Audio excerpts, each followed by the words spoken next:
So, bienvenue dans le deuxième webinaire sur la série de 3 webinaires relatifs à Trace.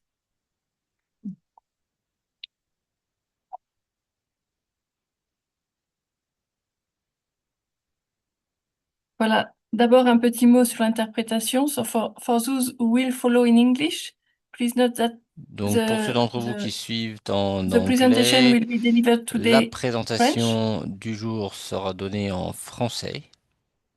So you need to go on the little Et icon donc, s'il vous plaît, down. sélectionnez la petite icône en bas de votre écran. And if you don't see it, you can click on the three dots. Si vous ne la voyez pas, il y a un petit And globe, vous then you pouvez will see cliquer the dessus ou voir language. sur So les you trois need to points click on et vous English. sélectionnez langue et vous pouvez sélectionner donc anglais. Voilà. Ok, désolé. Alors, l'ordre du jour d'aujourd'hui, donc c'est le webinaire numéro 2. Donc, je vais dire quelques mots au nom du COLEAD pour introduire le webinaire et nous allons reprendre quelques messages clés du webinaire de la semaine dernière avec notamment comment s'enregistrer sur Trace et les problèmes de connexion. Et puis, le cœur du webinaire d'aujourd'hui sera sur les modules relatifs aux animaux et produits animaux. Et ensuite, nous aurons une session de questions-réponses. Voilà. Alors, un petit mot sur le COLEAD pour ceux qui n'étaient pas là la semaine dernière.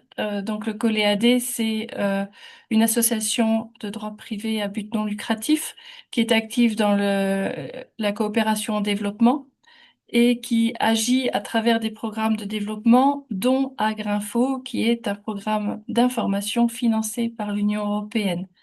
Et Agrinfo vise à informer, à alerter sur les changements réglementaires à venir dans la réglementation européenne lorsque ça a un impact sur les exportations agroalimentaires en provenance des pays à faible et moyen revenu. Donc, à chaque fois qu'il y a un changement, nous rédigeons un rapport qui figure sur notre plateforme. Donc, la plateforme, le site web Agrinfo est l'outil principal, mais il y a également une lettre d'information qui est envoyée à peu près 2 fois par mois et à laquelle vous pouvez souscrire si ce n'est pas déjà fait.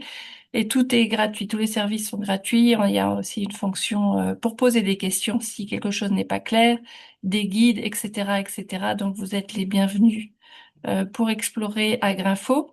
Et c'est en discutant avec nos partenaires qu'on s'est rendu compte qu'il était important de faire un webinaire sur Trace sur l'utilisation du système de certification électronique de l'Union européenne.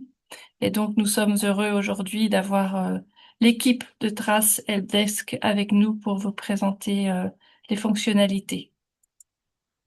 Donc, comme je disais, c'est une série de 3 webinaires. La semaine dernière, on a vu comment s'enregistrer sur Trace. Aujourd'hui, nous allons nous focaliser sur les modules pour les animaux et produits animaux. Et la semaine prochaine, ce sera sur les végétaux et les produits végétaux.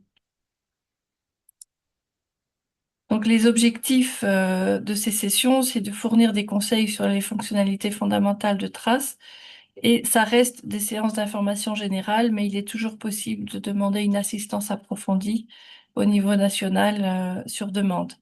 Et la numérisation est importante pour rester compétitif et faciliter les échanges commerciaux et protéger la santé.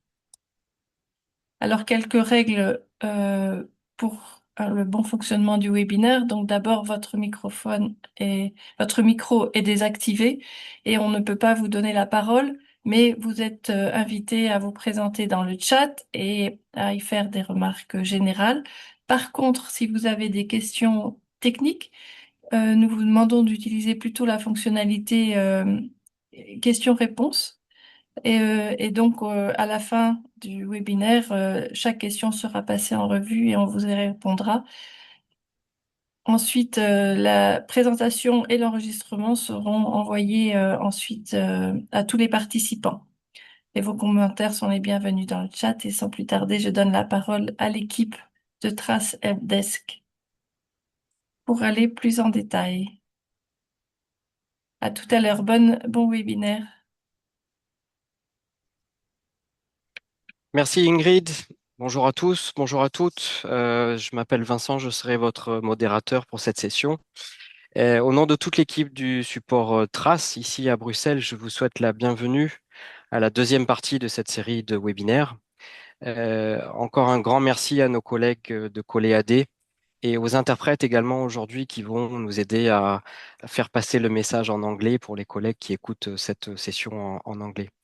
Nous sommes très heureux de voir autant de participants connectés déjà la semaine dernière et encore aujourd'hui, je crois. Et j'espère que vous apprenez à connaître Trace de mieux en mieux. En tout cas, c'est l'objectif qu'on s'est fixé. Aujourd'hui, nous allons tour à tour vous présenter les modules de Trace auxquels vous avez accès en fonction de votre rôle. Donc, c'est quelque chose qu'on a déjà expliqué de façon assez détaillée la semaine dernière.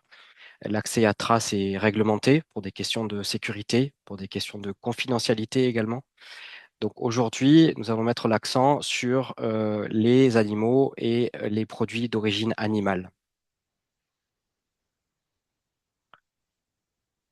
Donc le programme de la journée, nous allons repasser en revue très rapidement les avantages du système Trace. Donc pour ceux qui suivaient déjà le webinaire de la semaine dernière, vous allez reconnaître certains messages que nous avons fait passer la semaine dernière. Et puis, nous allons vous présenter tour à tour avec mes collègues ici autour de moi les modules et les fonctions qui sont applicables pour la certification des animaux vivants et des produits d'origine animale. Ensuite, on a senti le besoin de vous faire un petit message sur les erreurs courantes que vous pouvez rencontrer lorsque vous commencez à utiliser Trace. C'est un système informatique, donc il y a quelquefois des messages qui vous arrivent et on pensait que avoir une petite information sur ces messages-là et leur signification était utile. Et puis, on va prendre toute la fin de ce webinaire, j'espère une vingtaine ou une trentaine de minutes, à échanger avec vous. Donc, encore une fois, comme les collègues de ColéAD vous l'ont mentionné, n'hésitez pas à mettre vos questions plutôt dans la fonction Zoom Q&R. Donc, les questions techniques ici seront rassemblées et puis on essaiera d'y répondre à la fin. Donc, encore une fois, Trace, c'est un système européen de la Commission européenne, on va dire, qui fonctionne avant tout pour tous les acteurs de la certification en Europe. Mais vous avez des avantages et vous avez des accès en tant que pays non européens, des pays tiers en dehors de l'Union européenne, parce que vous commercez avec l'Union européenne et parce que vous êtes un élément très important dans cette certification. Donc, on a rassemblé trois avantages principaux. D'abord, Trace facilite la procédure de la demande d'inscription sur la liste des établissements autorisés à exporter certains biens vers l'Union européenne. Comme vous le savez, notre réglementation demande aux autorités compétentes nationales de lister les établissements qui ont été agréés, qui ont été validés dans votre système national, comme des établissements qui respectent nos règles européennes en termes de règlements, d'exigences sanitaires. Et donc, Trace est l'outil qui vous permet de lister ces établissements et de faire connaître à la Commission européenne et en particulier à la DG Santé la liste de ces établissements. Et nous allons voir en détail au début comment faire ces listes et comment gérer cette liste dans Trace. Le deuxième outil très important dans Trace, c'est la délivrance de certificats officiels. Donc, vous retrouverez dans Trace des fonctions et en particulier un module qui est important pour vous lorsqu'on parle de secteur animal et de produits d'origine animale, qui est l'import, le module import, qui est comment délivrer un certificat officiel. Donc, en utilisant Trace, vous allez pouvoir retrouver les modèles de certificats qui sont dans notre réglementation et la possibilité de traduire ces certificats dans toutes les langues européennes et même un petit peu plus. Donc, c'est l'outil vraiment idéal pour s'assurer que votre certificat va être émis suivant notre réglementation, non seulement le modèle, mais en suivant aussi toutes les règles de certification. Et puis enfin, le troisième avantage que nous allons vous montrer aujourd'hui, c'est comment accéder aux résultats des contrôles officiels dans les documents d'entrée européens. Donc, ce document d'entrée, il faut être clair, je pense, dès le début, c'est un document que nous créons lorsque nous recevons des denrées alimentaires aux frontières de l'Union. Donc, ce n'est pas un document que les pays tiers ont à délivrer, mais pour nous, c'est très important. C'est le document qui va permettre l'entrée, l'importation, on va dire, de denrées alimentaires à l'intérieur de l'Union. Et donc, votre certificat à nos frontières par les autorités compétentes européennes vont être transformés en documents comme ça, et nous allons vous montrer comment ça marche. Et surtout, pour vous, l'intérêt, c'est de voir, lorsque vous envoyez un lot de denrées alimentaires, de produits d'origine animale ou un animal vivant, de voir ce qui se passe aux frontières. C'est-à-dire que si vous avez un problème, si le produit est bloqué pour une raison ou pour une autre, vous aurez accès en temps réel à ces données. Les autres avantages de Trace, de façon résumée,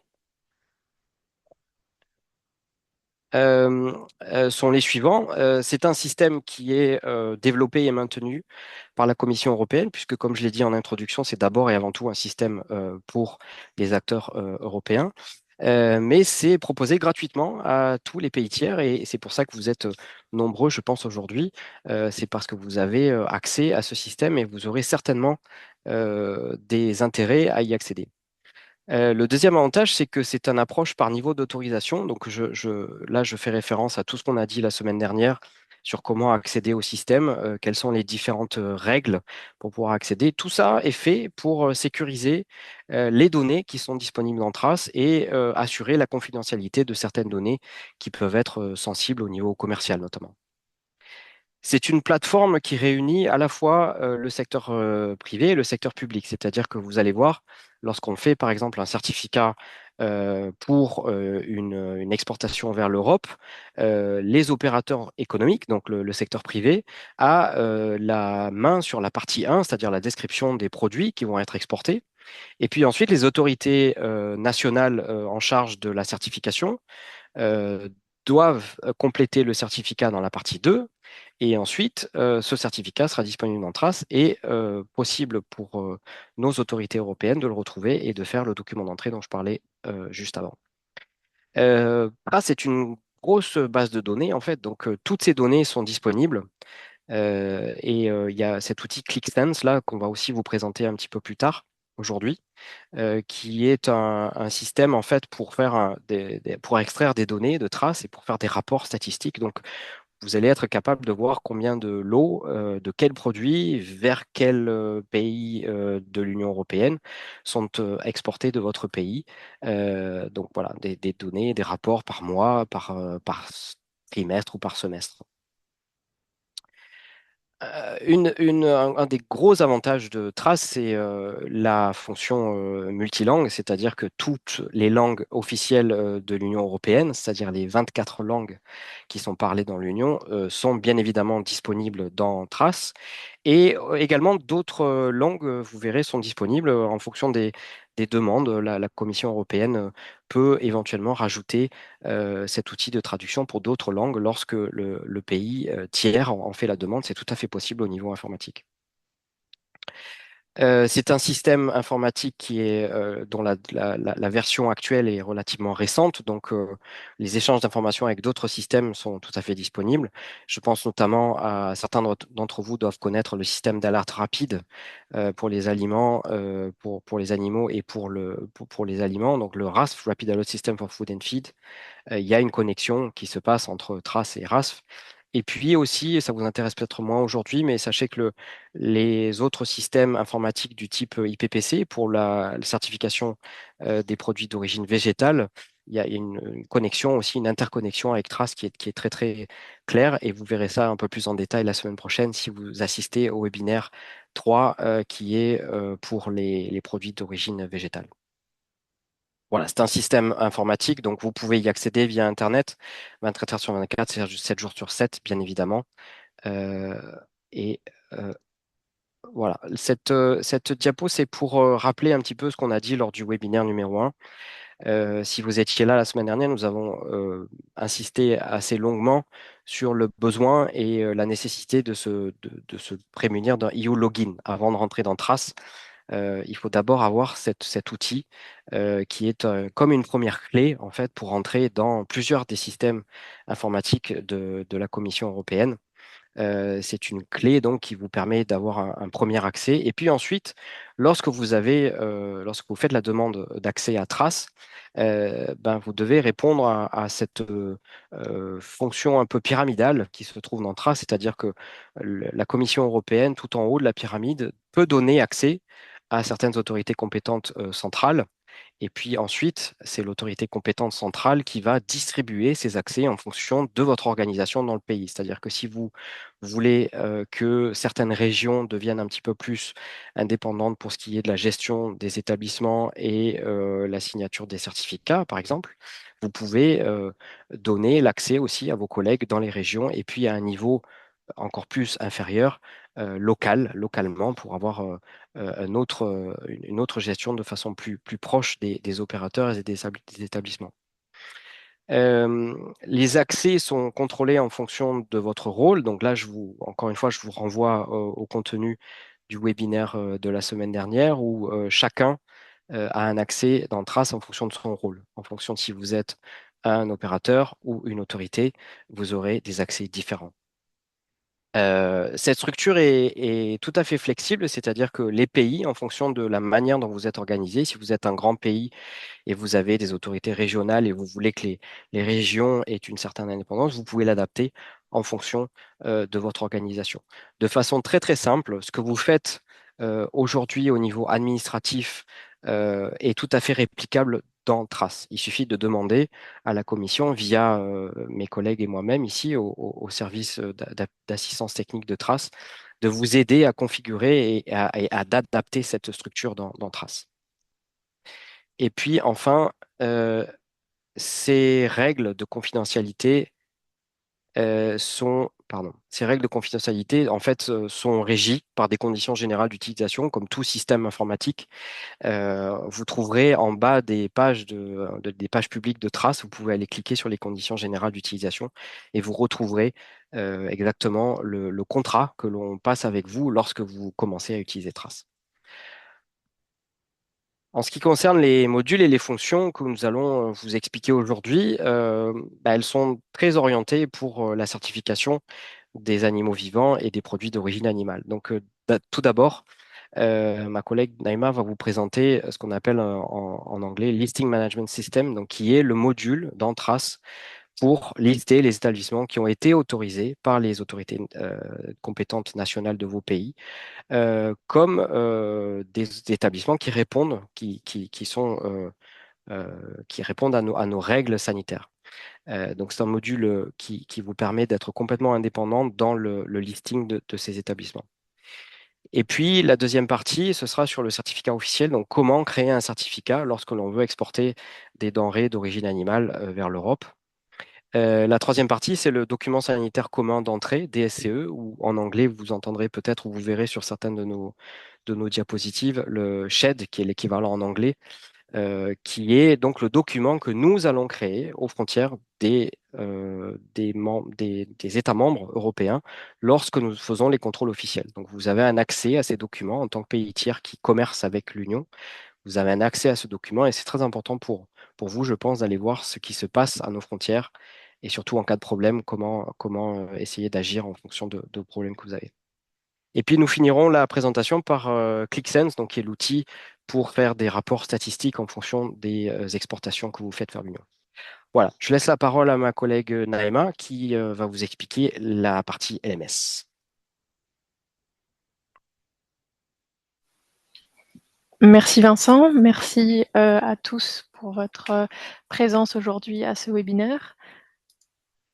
Donc, aujourd'hui, je vais vous présenter la partie LMS de cette présentation. Dans Trace, l'acronyme LMS signifie Listing Management System, ou en français, Système de gestion des listes. Et cela désigne la procédure d'agrément des établissements hors Union européenne pour certains biens en vue de leur exportation vers l'Union. D'ailleurs, dans cette présentation, nous ferons toujours référence à une activité LMS ou à un établissement agréé. Alors, veuillez noter que l'enregistrement de ces établissements hors Union européenne dans Trace est exigé et constitue une condition d'entrée sur le marché de l'Union.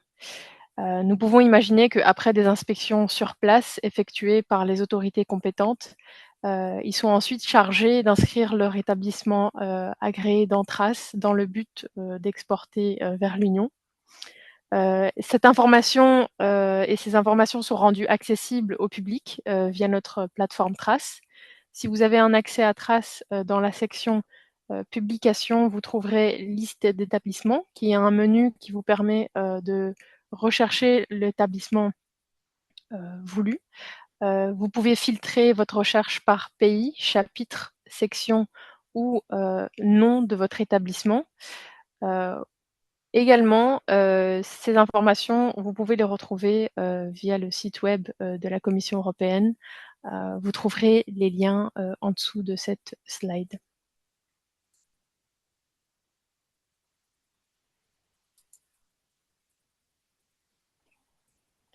Alors, dans Trace, la gestion de ces établissements agréés est assurée exclusivement par les points de contact nationaux, appelés NCP. Donc, ils sont désignés par les autorités compétentes en dehors de l'Union européenne pour gérer justement ces listes. En tant qu'opérateur, vous ne pouvez pas créer ou modifier vous-même les activités LMS. C'est une responsabilité qui incombe aux autorités. Les NCP accèdent à cette fonctionnalité via leur rôle attribué dans Trace et ils peuvent y accéder via la section publication, liste des modifications apportées aux établissements. Ici, aujourd'hui, on va surtout se focaliser sur l'aspect technique de la soumission de ces listes et nous allons voir ça tout de suite ensemble. Donc, on va voir étape par étape comment créer, soumettre et gérer une liste de modifications d'établissement. Ici, la première étape donc pour créer, comme on vient de voir juste avant dans le menu chercher des listes de modifications d'établissement, vous trouverez ici un bouton en vert qui vous permet donc de créer une nouvelle liste de modifications qui va donc vous ouvrir une page vierge qui est en statut non sauvegardé.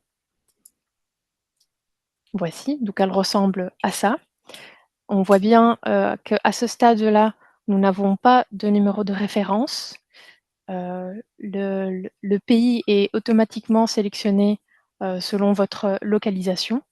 Et donc, nous pouvons commencer par, premièrement, choisir le chapitre pour lequel nous voulons créer une liste. Ici, nous choisirons donc les sous-produits animaux. Une fois que vous aurez choisi le chapitre, le système va vous demander donc de signer l'autorité compétente chargée de la création de ces listes. Cela dépend donc de vos rôles que vous avez liés à votre compte. Si vous êtes lié à plusieurs autorités, il faudra donc sélectionner celle pour laquelle elle est chargée donc de créer ces listes. Ensuite, vous pouvez ajouter une section.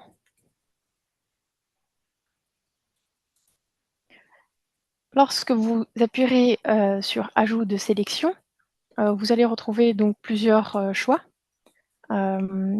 qui sont sous le chapitre sous-produits animaux.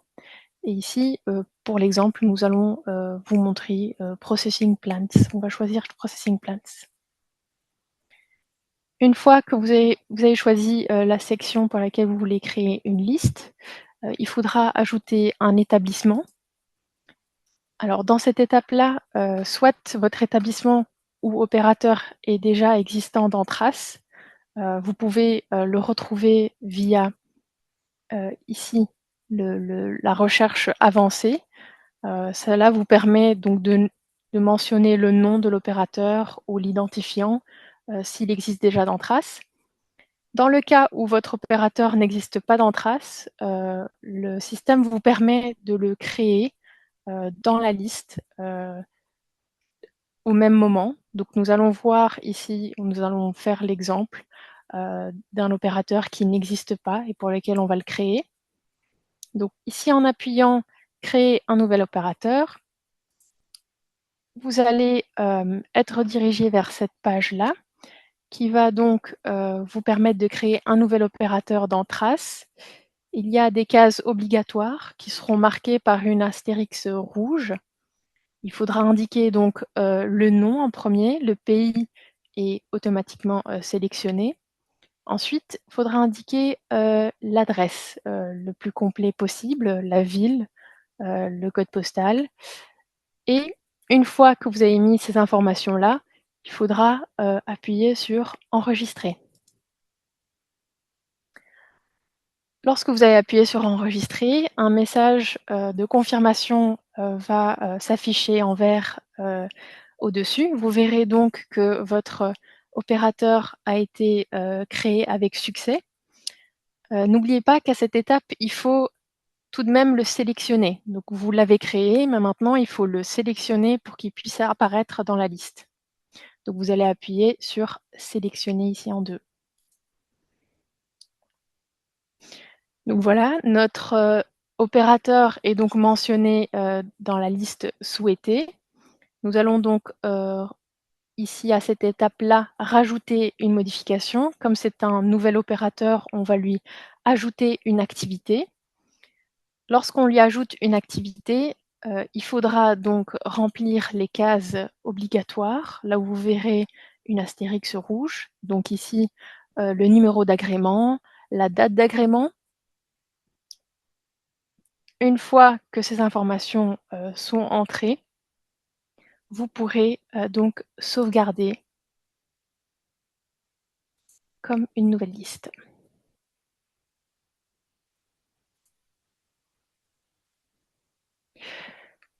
Alors, on voit donc que la liste a changé de statut. Il passe en statut nouveau. Nous avons également un numéro de référence unique pour cette liste. Et à cette étape, vous verrez que vous avez plusieurs options. Vous pouvez soit supprimer la liste que vous venez de créer, si vous ne souhaitez plus la soumettre. Vous avez également l'option de la sauvegarder comme nouveau. Cela vous permet de revenir à cette liste si des informations sont manquantes ou qu'il vous faut plus de documents, par exemple. Et une fois que vous êtes satisfait avec votre liste, vous pouvez la soumettre à la commission. Alors, une fois que vous aurez appuyé sur « Soumettre à la commission », avant de soumettre votre liste, vous verrez donc cette page-là qui va vous demander une confirmation. Premièrement, vous verrez ici, donc il y a une petite case qu'il faudra sélectionner. Cela vous permet de confirmer sur la base d'un cadre juridique que votre opérateur respecte la réglementation applicable aux produits mentionnés et confirme que les inspections nécessaires ont été effectuées avant d'inclure l'opérateur dans la liste. Ici, remarquez que vous pouvez également mentionner un commentaire, mais ce n'est pas obligatoire pour soumettre la liste. Donc, une fois que vous avez donc coché la case confirmant le cadre juridique, vous pouvez appuyer sur « Effectuer ».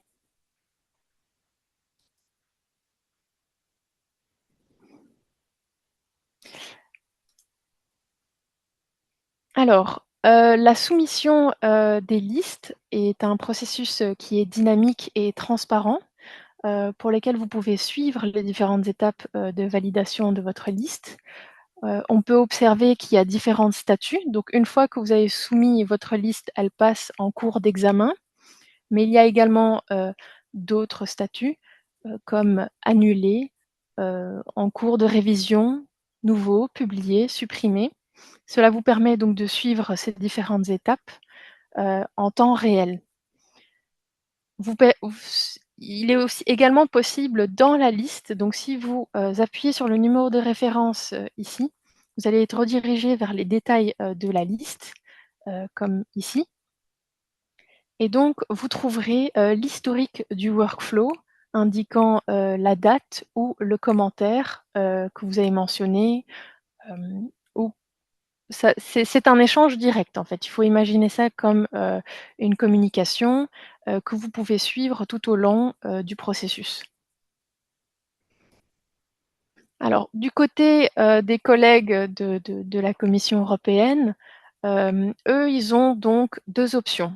Soit ils peuvent retourner la liste pour révision, et alors souvent c'est le cas, ils indiquent un commentaire, notamment s'il y a une information qui manque dans la liste.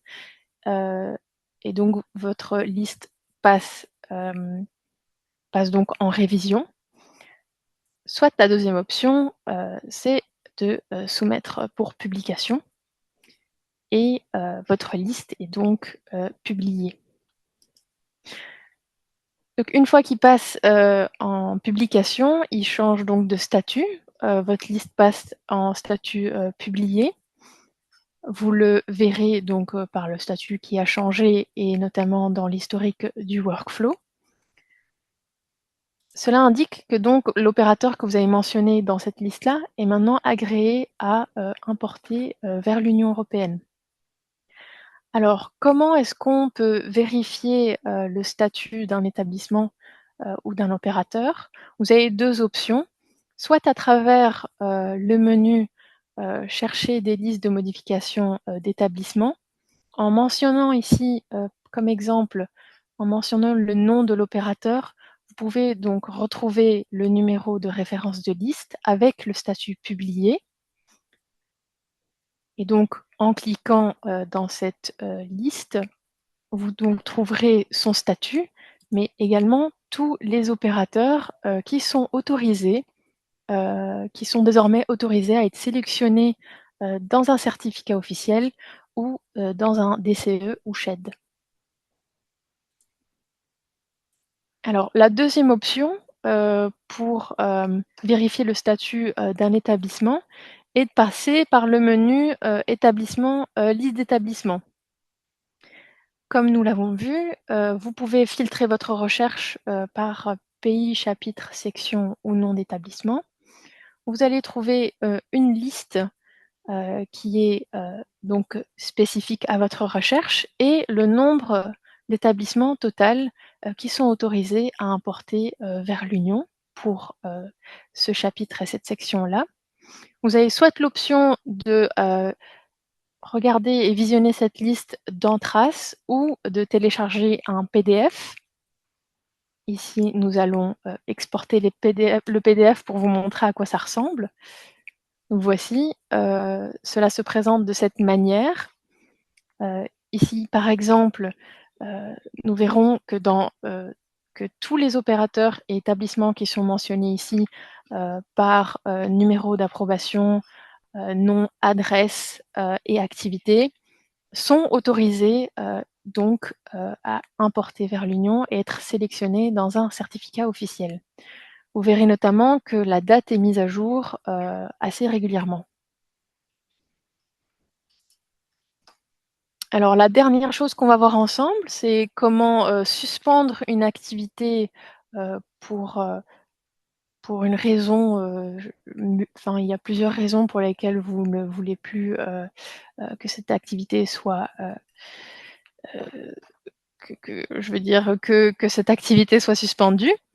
Donc ça passe par la soumission d'une nouvelle liste de modifications d'établissement. Vous pouvez donc retrouver votre opérateur lorsque vous passez ici, lorsque vous l'avez trouvé et que vous voyez qu'il est en statut donc publié, vous pouvez passer par une nouvelle liste. Donc comme on vient de voir, les étapes sont similaires.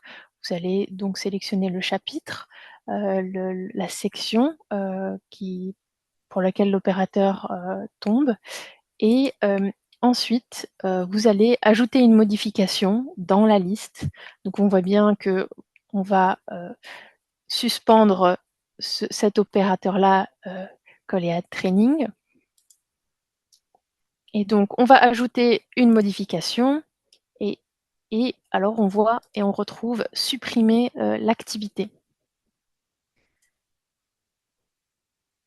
Voilà. Sachez que une fois que cette liste est publiée, cet établissement ne peut pas être sélectionné dans un certificat officiel et donc a été suspendu.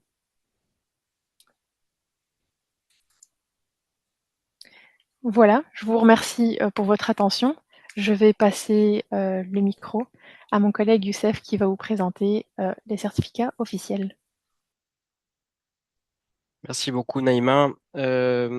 Juste pour bien insister, c'est vraiment un module important. Donc, pour les autorités compétentes de vos pays, vous devez avoir un point de contact national ou NCP en anglais qui fait cet exercice de lister les établissements.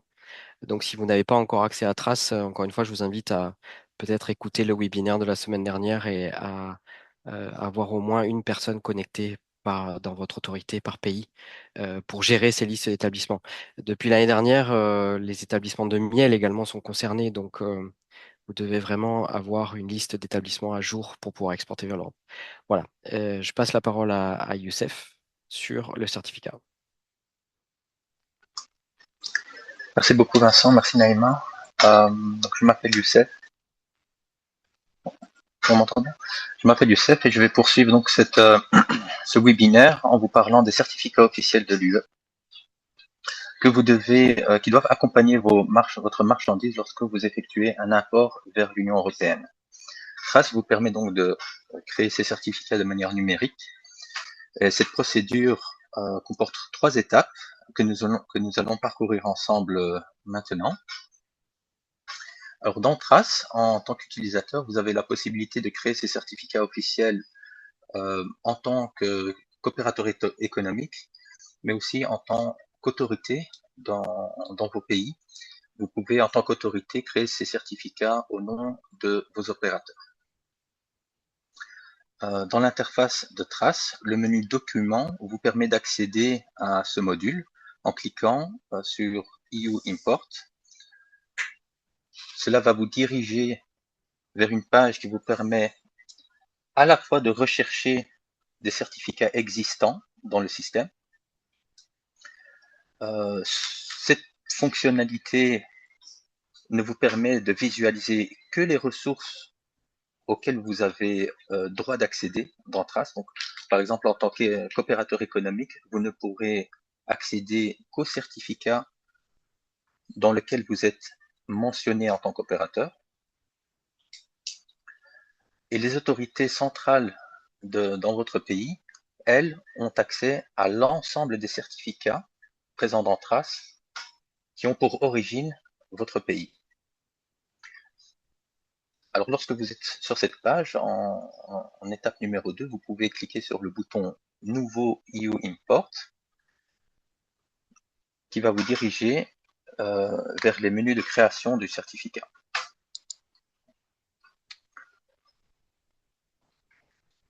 Le certificat va se présenter comme ceci. Dans une première étape, vous aurez à disposition un brouillon. Le certificat comporte 2 parties. La partie 1 qui reprend l'ensemble des informations concernant le lot expédié.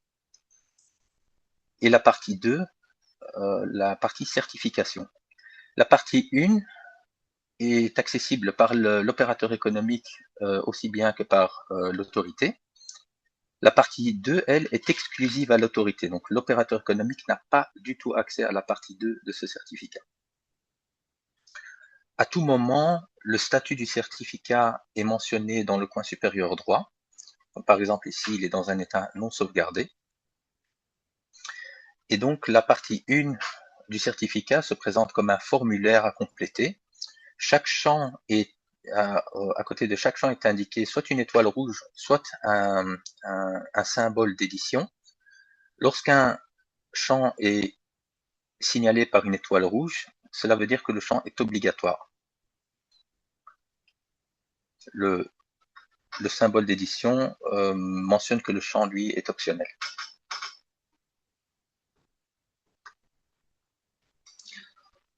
Donc, la procédure consiste à compléter l'ensemble des champs du certificat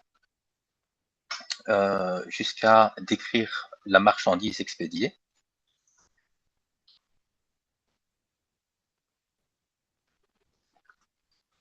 Alors de nouveau, je répète, en tant qu'opérateur, on peut donc compléter la partie 1 du certificat, et une fois que tous les champs sont complétés, afin de soumettre le certificat, les opérateurs cliquent sur le bouton « Soumettre à la certification ». À cette étape, Trace va signaler à l'utilisateur si le certificat a été correctement soumis, mais dans le cas où certains champs, il manque des informations dans certains champs obligatoires, alors à ce moment-là, Trace va notifier l'utilisateur que dans tel champ ou tel champ, il manque une information à compléter.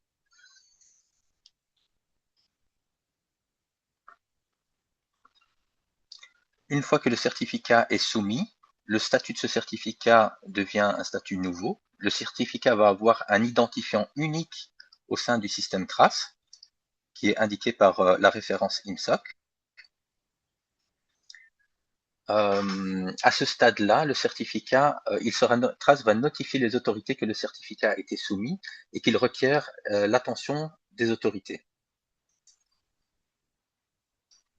Aussi, la partie 1 comporte un champ qui identifie la personne qui a soumis ces informations dans le système Trace.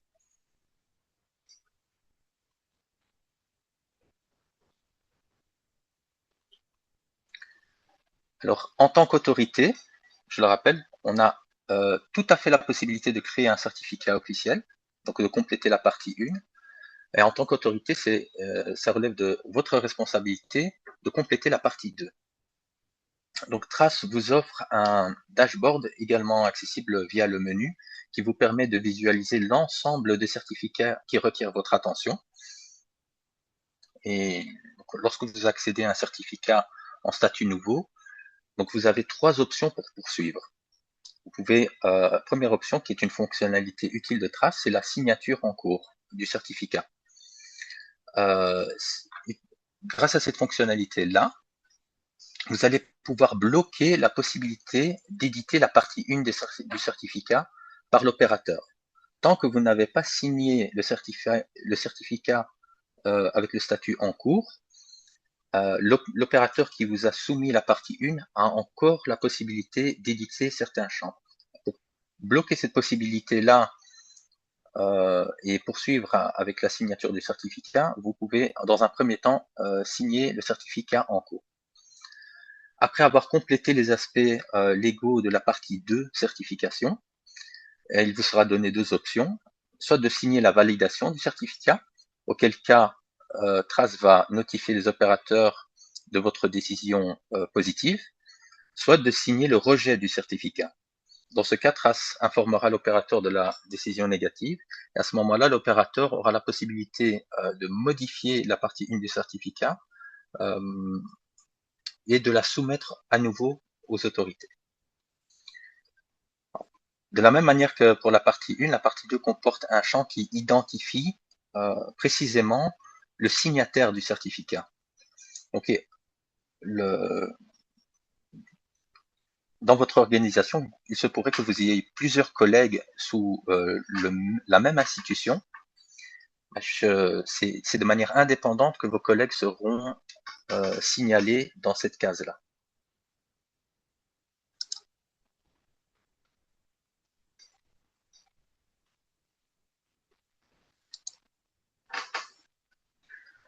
Le système Trace permet aux autorités de s'équiper d'un cachet électronique. Vous devez simplement en faire la demande via notre helpdesk. Et grâce à ce cachet électronique, vous pouvez vous abstenir d'imprimer le certificat, donc d'accompagner vos marchandises d'un certificat papier. La signature électronique suffit et conserve le certificat dans le domaine numérique, et la marchandise sera ainsi acceptée à la frontière de l'Union européenne pour cet envoi. Lorsqu'un certificat est signé de manière électronique, ce symbole apparaît à côté de la référence IMSOC. Lorsque vous cliquez sur le symbole, il vous vous est donné les informations relatives à la certification électronique.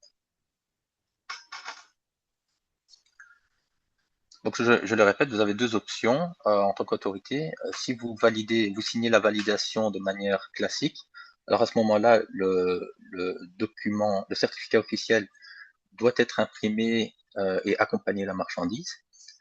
Si vous le signez de manière électronique, il n'est pas requis d'imprimer le certificat.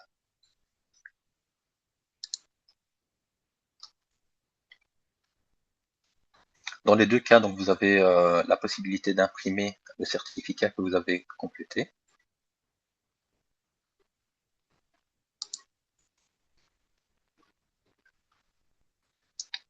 Une remarque sur la signature électronique. La signature électronique fige le certificat dans l'état dans lequel il est au moment de la signature électronique.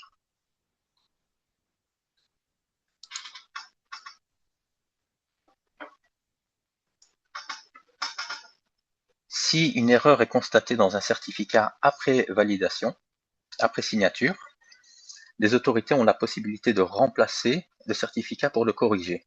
Il est impossible de modifier un certificat qui a le statut valide ou signé électroniquement. Par contre, Trace vous offre la possibilité de le remplacer. Cela va créer un nouveau identifiant IMSOC pour ce nouveau certificat et annuler le certificat original. Vous avez la possibilité d'effectuer ce remplacement en regard de la législation. Et c'était tout donc pour les certificats officiels. Et maintenant, je passe la parole à mon collègue Laurent qui va poursuivre avec les DSCE. Merci beaucoup. Merci Youssef. Voilà, vous avez vu maintenant l'utilisation du module pour la création des certificats.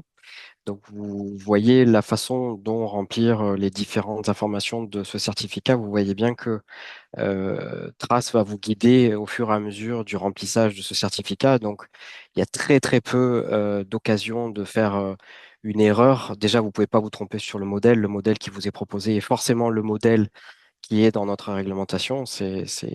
Trace met un point d'honneur à avoir tous les modèles évidemment à jour et vous serez guidé, c'est-à-dire que vous oubliez une information qui est obligatoire, on va vous le rappeler. Voilà. Si vous avez des questions sur ce certificat, n'hésitez pas à utiliser encore une fois la fonction Q&R de Zoom et nous vous répondrons à la fin de ce séminaire. Je veux aussi rappeler que tout ce que nous vous présentons aujourd'hui, à la fois les diapositives que vous voyez et puis l'enregistrement de cette session, vous sera envoyé par nos collègues de Coléadé qui s'occupent de l'organisation. Voilà. Laurent, à toi. Bonjour tout le monde, donc mon nom est Laurent et je vais vous présenter les documents sanitaires communs d'entrée, autrement dit DSCE dans Trace. Alors pour commencer, il existe quatre types de documents d'entrée qui sont créés sur la base du certificat officiel, comme l'a mentionné mon collègue Youssef. Et c'est des documents qui sont créés au poste de contrôle aux frontières, soit par un opérateur, soit par l'agent du poste de contrôle de. Donc les quatre types différents sont le DSCE-A, qui est pour les envois d'animaux vivants, le DSCE-P ou SHED-P, SHED c'est simplement le DSCE en anglais, qui sont pour les envois de produits d'origine animale et germinaux, de sous-produits animaux, de produits dérivés et produits composés. Les DSCE PP qui sont les DSCE qui sont utilisés pour tout ce qui est produits végétaux, et finalement les DSCE D qui sont utilisés pour les lots de denrées alimentaires qui sont pas d'origine animale ou de matériel qui a été en contact avec des denrées alimentaires. Mais justement, pour aujourd'hui, on va se focaliser principalement sur les DSCE-A et les DSCE-P pour tout ce qui est animaux vivants et produits d'origine animale. Donc, ce document sanitaire commun d'entrée, il est structuré en 3 parties. Alors, justement, les pays qui sont pas membres de l'Union européenne ont une visibilité de ces documents-là, comme en tant qu'opérateurs, s'ils sont mentionnés dans le document, ou les autorités des pays non membres de l'UE, si jamais les opérateurs proviennent de ce pays-là. Donc la première partie est la description des produits. Donc ça, c'est une partie qui peut être justement créée soit par l'opérateur responsable de l'envoi au sein de l'Union européenne, qui notifie au préalable l'arrivée de l'envoi au poste de contrôle aux frontières, soit par un agent du PCF, comme dit précédemment. La partie 2 du DSCE est remplie justement par le poste, par les agents du poste de contrôle frontalier, qui sont juste cette partie-là, et justement, ce sont les contrôles qui sont effectués sur les produits. Donc, on peut voir ici sur la petite capture d'écran que la partie 2, on peut voir le contrôle documentaire, le contrôle d'identité et le contrôle physique, s'il a été fait ou non, et s'il est satisfaisant ou non. Et finalement, la partie 3, c'est des mesures complémentaires. Tous les DSCE n'ont pas spécialement cette partie 3. C'est une partie qui peut être rajoutée, mais qui n'est pas nécessaire au document. Alors, pour rechercher ces documents dans Trace, si vous avez été mentionné dans ce document, vous avez la possibilité de le voir. Et pour ce faire, vous devez aller dans l'onglet Documents et sur l'option Shed NOA ou DSCE NOA. Une fois que vous cliquez là-dessus, une page va s'ouvrir pour que vous sachiez rechercher les documents et vous pouvez les filtrer pour justement les différents DSCE qui sont intéressants pour vous. Donc ici, on voit justement les filtres qui existent. Et donc, ça, c'est une vue que et les autorités compétentes et les opérateurs qui sont mentionnés dans le document peuvent avoir. Donc, vous avez une vue sur ces documents-là.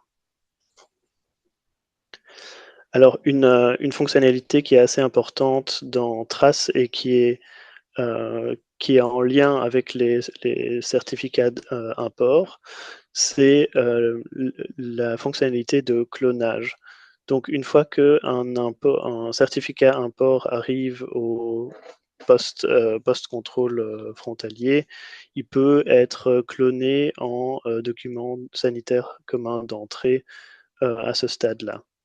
Et donc, si le DSCE provient d'un clonage, ça va être mentionné, comme vous pouvez le voir ici, avec une petite icône qui dit clone et qui donne la référence du certificat également. Ici, nous allons un peu voir une possibilité aussi de voir le document si jamais il est rejeté, et on peut aussi voir à quel moment justement les mesures sont pas respectées et pourquoi le document a été rejeté. Donc ça, c'est assez important aussi de pouvoir avoir accès au contrôle et aux décisions de contrôle qui sont faites au poste de contrôle frontalier. On peut voir plus bas dans le DSCE, et surtout dans la partie 2, si jamais il est refusé, il faut il faut qu'un motif de refus soit sélectionné et du coup, on peut voir pourquoi les produits ont été refusés à la frontière. Et on peut voir aussi exactement ce qui va se passer avec. Dans ce cas-ci, précisément, on voit que la raison liée au contrôle documentaire dit que le certificat était absent et que du coup, le lot va être détruit. Et on peut voir aussi à quelle date et quelle heure la décision a été prise aussi. Donc pour tout ce qui est de la partie 3, c'est pas une partie qui est toujours mentionnée dans le document sanitaire. C'est justement le suivi de ce document si jamais il passe par deux PCF. On peut voir si le lot est arrivé ou ce qui se passe par après. Donc ici, dans l'exemple qu'on vous montre, on voit que le lot est bien arrivé et qu'il est bien conforme. Alors enfin, pour recevoir justement les notifications, soit par email, soit dans l'application, donc soit dans Trace, des décisions prises pour un DSCE où vous êtes mentionné dedans, vous pouvez activer ces notifications sur votre profil Trace. Donc, éditer votre profil, c'est une option que vous pouvez avoir normalement à droite en dessous de votre email Trace. Et à ce moment-là, vous pouvez choisir les notifications que vous recevez. Et ici, vous pouvez voir que vous pouvez choisir de recevoir et par email et par notification au sein de Trace pour être notifié directement si un DSCE est rejeté ou vous êtes mentionné. Comme ça, vous avez l'information en temps réel. Ça peut aider. Voilà, donc pour la partie DSCE, c'est tout. Je vais passer le micro à mon collègue Youssef qui va vous parler de ClickSense. Merci Laurent. Voilà, j'espère que après la présentation de Laurent, vous avez compris comment vous pouvez accéder aux résultats des contrôles officiels qui sont donc résumés dans ce document d'entrée qui est très important pour nous, le document qui est créé aux frontières. Donc ce n'est pas à vous en tant que pays en dehors de l'Union de créer ce document, mais c'est un document que nous allons créer à nos frontières pour pouvoir ensuite assurer la libre circulation du lot, de ce que vous nous avez envoyé au travers des 27 pays de l'Union européenne. Voilà. La suite, c'est ClickSense pour les rapports de données statistiques présentés par Youssef. Merci. Donc nous poursuivons cette présentation avec ClickSense, qui est un module de Business Intelligence, de visualisation de vos données enregistrées dans Trace. Alors Trace permet d'accéder à cette fonctionnalité uniquement aux autorités de votre pays. Et les données, chaque pays a accès à 100% aux données qui concernent leur pays propre. Alors, c'est aussi l'avantage de numériser vos documents et vos certificats et documents, c'est de pouvoir constituer une base de données dans laquelle vous pouvez faire des analyses statistiques et extraire des tableaux. Lorsque vous accédez via le menu ClickSense de Trace à ce module de Business Intelligence, voici ce qui vous est proposé. Une vue sur laquelle le menu de gauche vous permet d'accéder à des streams. Il y en a deux qui sont pertinents pour vous en tant qu'autorité de pays non membres de l'UE. C'est le stream EU Import et le stream Product Import. Il vous donne accès donc aux informations du certificat officiel que nous vous avons présenté et des DSCE que nous vous avons présenté. Une fois que vous accédez à un des deux streams, vous avez la possibilité de choisir une langue et d'accéder à la vue via l'option privilégiée Quick Information Display,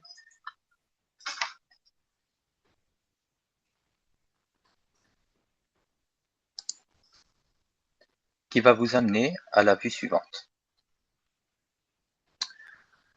dans laquelle vous aurez la possibilité de filtrer vos données dans un premier temps, sur base par exemple de la date de la décision,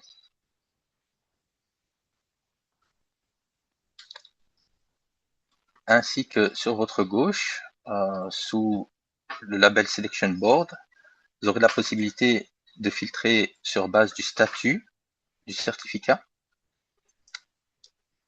et d'autres critères.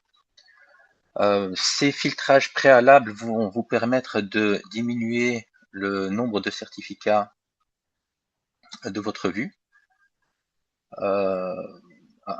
Voilà, si vous désirez être le plus spécifique possible. L'étape suivante va consister à fabriquer votre tableau en sélectionnant les différents champs parmi les champs disponibles. Les champs disponibles font référence à l'ensemble des champs disponibles dans le certificat. Là, vous avez la possibilité de constituer votre tableau de manière très spécifique au cas d'étude que vous avez choisi, ainsi que des mesures. Vous pouvez sélectionner par exemple le nombre de lots, number of consignments, les quantités.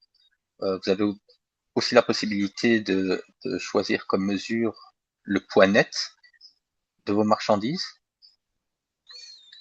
Et une fois que vous aurez effectué ces étapes de filtrage et de choix de champs pour constituer votre tableau, le tableau va s'afficher de manière automatique, avec les informations filtrées. Dans ce tableau, vous aurez encore la possibilité de filtrer chacun des champs, chacune des colonnes, via l'icône de recherche proposée à côté des labels des colonnes. Une fois que vous êtes satisfait avec le tableau de données que vous aurez constitué, vous avez la possibilité de l'extraire sous format Excel du module ClickSense. Pour ce faire, il suffit d'effectuer un clic droit sur le tableau,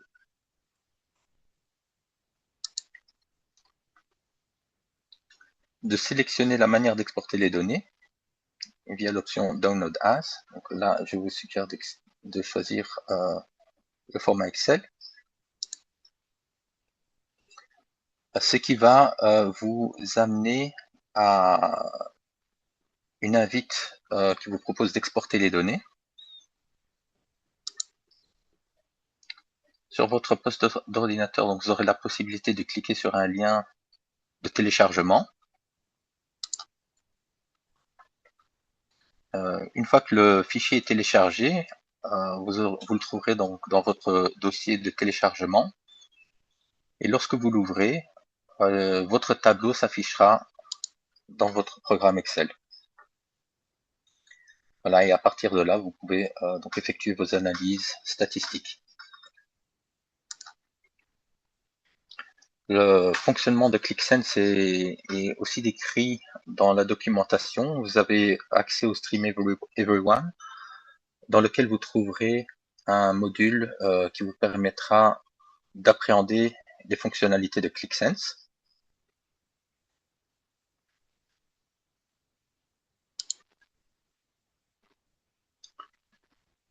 Une option particulièrement pratique de ClickSense est celle de pouvoir sauvegarder une extraction de données, en tout cas une vue, via le module de Bookmarks. Donc ça va permettre d'enregistrer les sélections les choix de filtres et les sélections de champs pour les colonnes du tableau. Et une fois que le tableau est enregistré dans les bookmarks, vous avez aussi la possibilité de le partager avec des collègues.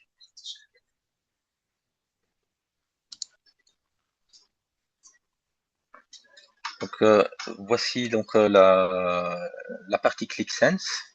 Sur ce, je passe la main à ma collègue Naïma qui va poursuivre la présentation.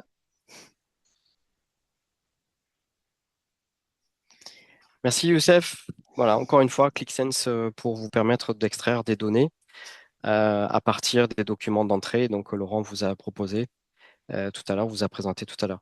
Je vous rappelle que vous pouvez toujours poser les questions jusqu'à la fin de cette présentation dans la fonction Q&R de Zoom. Nous allons y répondre après la dernière intervention de Naïma. Merci Vincent. Donc avant de passer aux questions-réponses, nous avons pensé que c'était intéressant de passer en revue les messages d'erreurs courantes et ainsi de voir ensemble leurs solutions. Donc comme l'a mentionné Youssef, Trace est un système qui est réactif, c'est-à-dire que si un élément est manquant ou incorrect, le système va vous notifier avec un message d'erreur en haut de page, souvent indiquant le sujet de l'erreur. Donc, nous avons souvent l'erreur page X. Ce cas de figure arrive souvent lorsque plusieurs demandes sont introduites en même temps, que vous avez plusieurs onglets ouverts en même temps. À ce moment-là, nous vous conseillons donc de fermer les onglets, de vous déconnecter, ainsi d'effacer aussi votre cake et les cookies, et puis de vous reconnecter. L'erreur 500 est plus ou moins similaire. Cela arrive dû à certaines raisons techniques. La résolution est similaire. On vous recommande donc de vous déconnecter. Souvent, ça aide aussi de changer de navigateur, de supprimer les cakes et cookies et de réessayer à nouveau. L'erreur opère 023. Cela indique qu'un utilisateur non lié à une autorité tente de créer une activité LMS ou un établissement agréé. Comme nous l'avons vu ensemble, il n'est pas permis aux utilisateurs opérateurs liés à un opérateur économique de créer une activité LMS. Cela revient à la responsabilité des NCP, donc les points de contact nationaux. À ce moment-là, nous vous suggérons donc de vous rediriger vers vos autorités compétentes qui vont vous aider à faire le nécessaire. Et pour finir, l'erreur opère 017 arrive lorsqu'une autorité compétente tente d'ajouter une activité LMS par la section acteurs-opérateurs. Donc les autorités, en effet, peuvent gérer leurs opérateurs via cette section-là, mais lorsqu'il s'agit d'une activité LMS, vous avez uniquement le moyen de les gérer via la soumission d'une nouvelle liste de modifications d'établissement, et donc de vous rediriger vers la bonne section. Donc voilà, nous avons présenté ces 4 erreurs-là et leurs solutions. On va, je pense, passer aux questions-réponses. Merci Naïma. Oui, il y a quelques questions intéressantes dans le chat. Nous avons répondu à certaines d'entre elles directement. Sachez que de toute façon, vous allez recevoir une réponse écrite à toutes les questions qui ont été posées durant cette session. Je vous invite à consulter les différents liens que nous avons mis disponibles ici. Donc, le premier dans la liste, c'est d'abord le site de la Commission européenne, en particulier de la DG Santé, qui regroupe évidemment toutes les informations concernant les aspects sanitaires et phytosanitaires qui sont importants à connaître avant d'exporter vers l'Union. Ensuite, le deuxième, c'est le lien vers Trace. Donc, c'est la home, la page d'accueil, pardon, de Trace qui vous permettra, si vous ne l'avez pas encore fait, de démarrer l'obtention d'un EU login, par exemple. Le troisième lien pour les utilisateurs qui commencent à utiliser Trace, c'est toute la documentation. Donc, ce sont tous les guides d'utilisation, les manuels d'utilisateurs pour Trace. Donc, vous allez retrouver de façon résumée les présentations que nous avons fait aujourd'hui, c'est-à-dire si vous voulez créer un certificat, étape par étape, si vous voulez également consulter un SHED ou gérer vos listes d'établissements. La troisième partie, c'est plus en lien avec le webinaire 1, c'est le portail d'utilisateur pour YouLogin, c'est-à-dire qu'il y a une documentation dédiée pour le YouLogin si vous avez un problème de connexion qui est plutôt lié au YouLogin, c'est-à-dire vous avez un problème de deuxième facteur d'authentification ou vous avez changé de portable, ce qui arrive assez souvent. Vous avez besoin de connecter à nouveau le YouLogin et votre compte Trace. Donc, vous avez un document qui vous aidera. Il y a une petite vidéo qui est très bien faite aussi sur ce portail d'utilisateur pour le YouLogin. Et enfin, le TMS, c'est du e-learning, c'est-à-dire c'est une formation en ligne qui est dédiée à l'utilisation de Trace pour les pays tiers. Donc, nous avons pensé que c'était important de vous le montrer. Voilà. Et puis, si vous avez encore des questions par rapport à ce que nous avons présenté, sachez que vous pouvez nous joindre par email. Ici, vous avez l'adresse email en bas de l'écran. On va regarder rapidement vos questions, sauf qu'on ne les voit pas. Pourquoi tu ne vois pas les questions? Tu peux aller voilà, tout en bas. D'accord, les questions ne s'affichent pas. Tu peux arrêter le partage, s'il te plaît, Laurent? Pardon pour ce petit problème technique. On va vous montrer les questions que nous avons reçues. Je vois qu'il y a encore des questions qui arrivent, donc on va aller voir d'abord celles qui ont été mises ici. Voilà.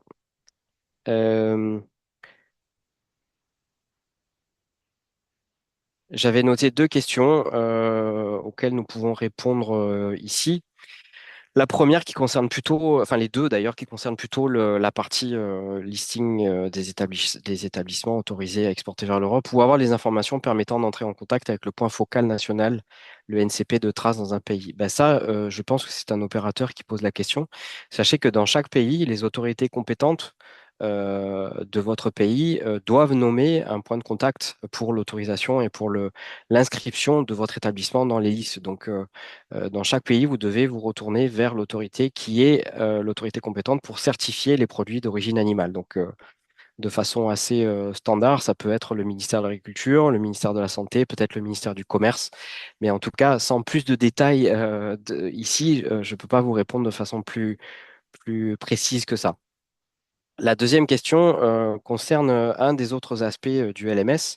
Lorsque une autorité compétente, et donc le point de contact national dans l'autorité compétente d'un pays, liste les établissements autorisés à exporter vers l'Europe, il y a en fait deux niveaux de contrôle qui seront faits de façon un peu parallèle.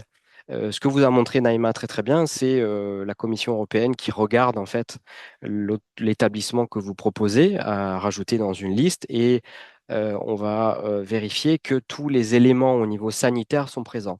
Sachez qu'il y a une autre direction générale qui est la DG Marais, donc la DG qui s'occupe de tous les aspects maritimes, qui va également s'assurer que les règlements au niveau de l'INN, la pêche non régulée, seront aussi vérifiés.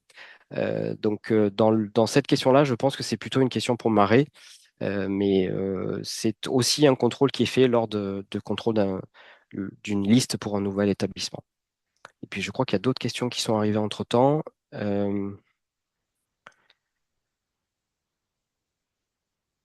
Regardez très rapidement si je peux. Pardon.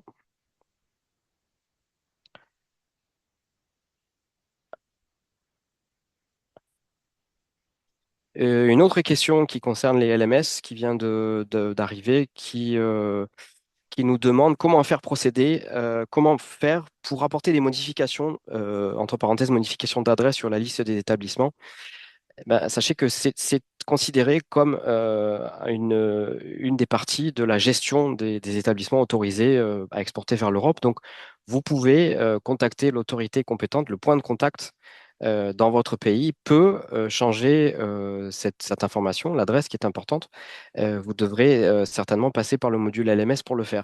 Sachez qu'un changement d'adresse veut certainement dire, la commission va certainement vous demander à s'assurer que l'agrément qui était donné à cet établissement correspond également à la nouvelle adresse. Donc, ces changements d'adresse, c'est une modification importante qui pourrait être apportée en utilisant le module LMS.